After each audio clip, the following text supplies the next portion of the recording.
दाऊद कहता है भजन संहिता 29 अध्याय वचन 2 को, हमारे साथ पढ़िए, यहोवा के नाम की महिमा करो।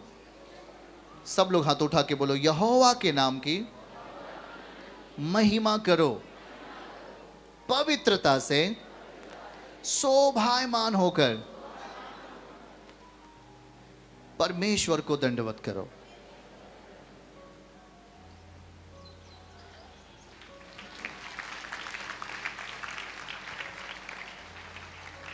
क्या बता रहे प्रभु? उसको दंडवत करने के लिए कौन सी दशा को रखना है? अशुद्धता या शुद्धता? बोल के बताइए, क्या लिखा है? यहोवा के नाम की महिमा, सब लोग बोलिए, यहोवा के नाम की महिमा करो, पवित्रता से शोभायमान होकर। किससे? किससे? किससे? पवित्रता ही से शोभायमान होना है।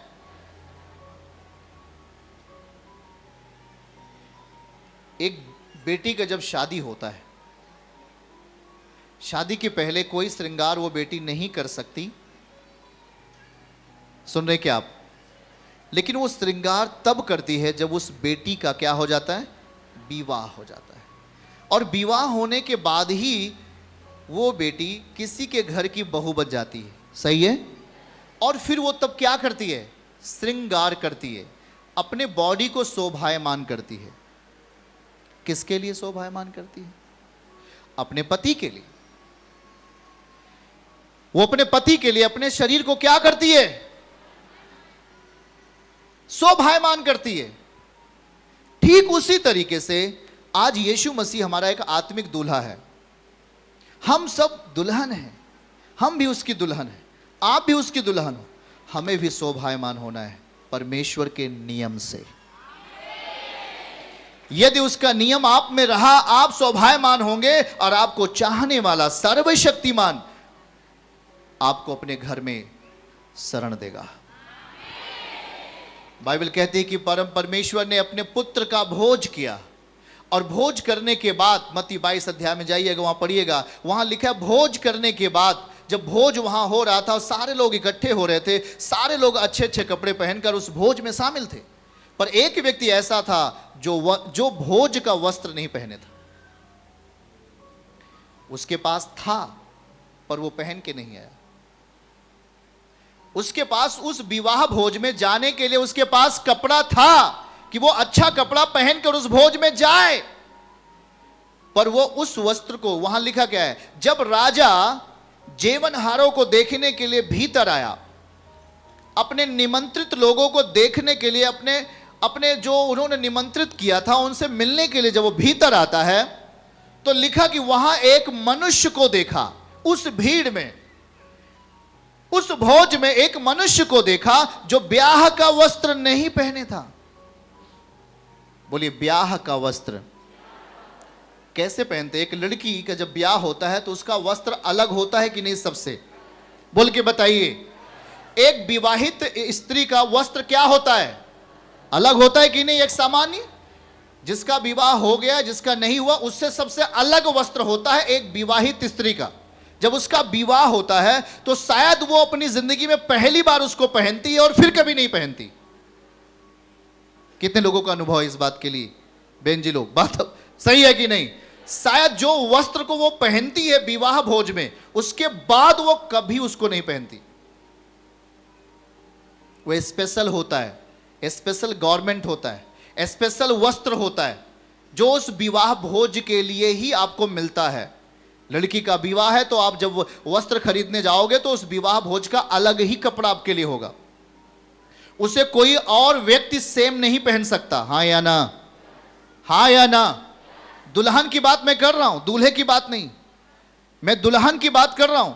और यहां वही हुआ है। विवाह भोज मतलब विवाह का जो वस्त्र होता है वो अलग होता है। दिखाइएगा वहां क्या लिखा हुआ है। जब राजा जेवनहारों को देखने के लिए भीतर आया, जब राजा जेवनहारों को भीतर देखने के लिए आया, तो उसने वहां एक मनुष्य को देखा जो ब्याह का वस्त्र नहीं पहने था। कौन सा वस्त्र? बोल के बताइए कौन सा वस्त्र? विवाह का वस्त्र नहीं पहने था उसके पास। उसके पास था, जैसे आज आपके पास बहुतों के पास वचन जा रहा है, ऑनलाइन भी बहुतों के पास वचन जा रहा है, पर जिसने वस्त्र को ले लिया और पहन लिया वो पहन लिया, और जिसके पास गया और जाने के बाद भी उसने उस परम पिता के दिए गए वस्त्र को अर्थात यीशु मसीह को नहीं पहना, वो अभागा है, वो अभागा है। और वहां लिखा क्या है? वस्त्र, ब्याह का वस्त्र। इसको टिक मार के रखिए, डायरी में लिखिए, ब्याह का वस्त्र। ब्याह का वस्त्र नहीं पहने था। आगे आइए 12 पे देखिएगा। उसने उससे पूछा, हे मित्र, तू ब्याह का वस्त्र पहने बिना यहां क्यों आ गया? क्योंकि इस भोज में बगैर ब्याह का वस्त्र पहने हुआ व्यक्ति कोई नहीं आ सकता, पहन के ही आपको परमिशन मिलेगी। हेलो, बातों को समझ रहे कि नहीं? मैंने बताया ना कि ब्याह का जो वस्त्र होता है वो क्या होता है? स्पेशल होता है। जब उस लड़की का शादी होता है तो वो फर्स्ट और लास्ट वही पहनती है, उसके बाद फिर वो कभी नहीं पहनती। पहली बार पहनेगी और आखिरी बार उसको समझो पहनती है। सही है कि नहीं? क्यों नहीं है? लिखा है कि तू ब्याह का वस्त्र पहने बिना यहां क्यों आ गया? उसका मुंह बंद हो गया, क्योंकि आपके पास जवाब नहीं होगा। आप क्या कहोगे? वचन देने वाला आपको वचन दे दिया, वचन प्रचार करने वाला आपको वचन प्रचार कर दिया, आपके सामने खाना परोस दिया गया, आपने खाना नहीं खाया, सब लोगों ने खाना खाया, आपने खाना नहीं खाया। आपके पास जवाब नहीं होगा। आप ये नहीं कह सकते मुझे खाना नहीं दिया गया, आप ये नहीं कह सकते मुझे वचन नहीं बताया गया। आपके पास कोई जवाब नहीं होगा। वहां लिखा क्या है? उसका मुंह क्या हो गया? बंद हो गया। कोई उत्तर नहीं दे सका कि मैं क्या करूं। मेरे पास था तब भी मैंने नहीं पहना, मेरे पास अच्छे कपड़े थे तब भी मैंने नहीं पहना, मेरे पास बाइबल था, मेरे पास वचन था, तब भी मैंने वचन का इस्तेमाल नहीं किया। हमारे पास टाइम था वचन का पूरा करने का, फिर भी हमने वचन पूरा नहीं किया, अर्थात हमने यीशु मसीह को नहीं पहना। और इस कारण से प्रभु कहता है आपका जुबान बंद हो जाएगा। और फिर आखिर डिसीजन क्या होगा परमेश्वर का? तब राजा ने अर्थात परमेश्वर ने अपने सेवक से कहा, इसके हाथ पांव बांधकर बाहर अंधियारे में डाल दो, वहां रोना और दांत पीसना होगा। उस व्यक्ति के लिए क्या रिजल्ट है भाई? वो व्यक्ति का रोना और दांत पीसना होगा, क्योंकि उसने अपने टाइम का सदुपयोग नहीं किया। जब उसे वचन प्रचार किया जा रहा था वो अपने मित्र से बात कर रहा था, जब वचन बांटा जा रहा था, जब वस्त्र दिया जा रहा था तो वो अलग ही किसी फोन से बात कर रहा था। जब उसे वचन सौंपा जा रहा था वो किसी लड़की से, किसी लड़के से फोन से बात कर रहा था। उसने वस्त्र को अपने जीवन में नहीं लिया।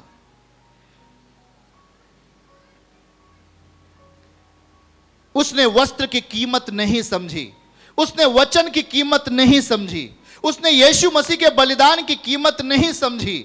और इस कारण से वो भाई, वो बहन जो निकट तो था पर वस्त्र कभी नहीं पहना। वस्त्र पहनने का अर्थ कभी भी वचन के स्वभाव में नहीं जिया। चर्च आता है तो हालेलुया बोलता है, घर जाता है तो व्यभिचार करता है, रास्ते में मिलता है सबसे जय यीशु करता है, और कहीं और जाता है तो व्यभिचार करता है। कभी भी आपने वस्त्र के प्रति आप गंभीर नहीं हुए। जो वस्त्र आपको सौंपा जा रहा है वो लिखा है एक ही बार सौंपा जाएगा, जिस समय आप शरीर में हो। मरने के बाद कोई भी आपको वचन नहीं सौंप सकता। बाइबल कहती है, हे प्रभु, क्या मैं मिट्टी में मिलकर तेरा धन्यवाद कर सकता हूं? कभी नहीं।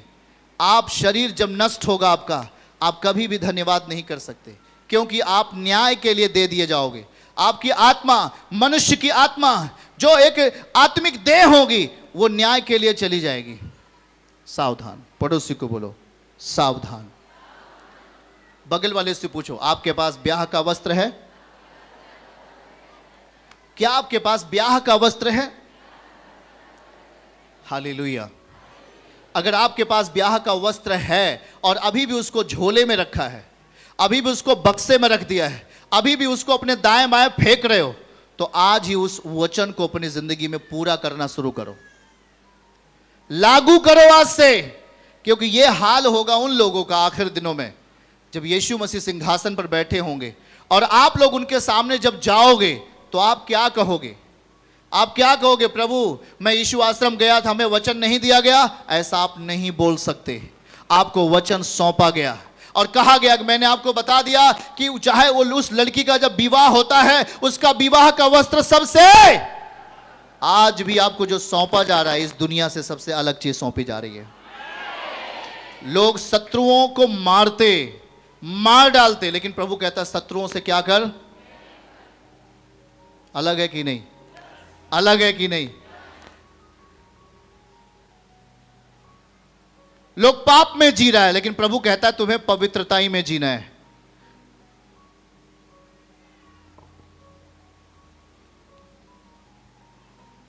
एक टाइम है आपके पास जब आप भोज में शामिल हो गए हो, आपको निरंतर ऑनलाइन हो, सोशल मीडिया के माध्यम से हो, आपको लगातार वस्त्र सौंपा जा रहा है, विवाह का वस्त्र, आत्मिक विवाह का वस्त्र, एक आत्मिक विवाह का वस्त्र सौंपा जा रहा है ताकि आपको परमिशन मिले उस महिमा में जाने का जो परमेश्वर ने आपके लिए तैयार करके रखा है। चर्च की सभी प्रार्थनाओं को और परमेश्वर के दास के द्वारा टीचिंग सुनने के लिए और अपडेट्स को जानने के लिए हमारे इस चैनल को सब्सक्राइब करें और साथ में बेल आइकन को जरूर दबाएं ताकि जब भी लाइव प्रार्थना हो तो सबसे पहले आप देख सकें।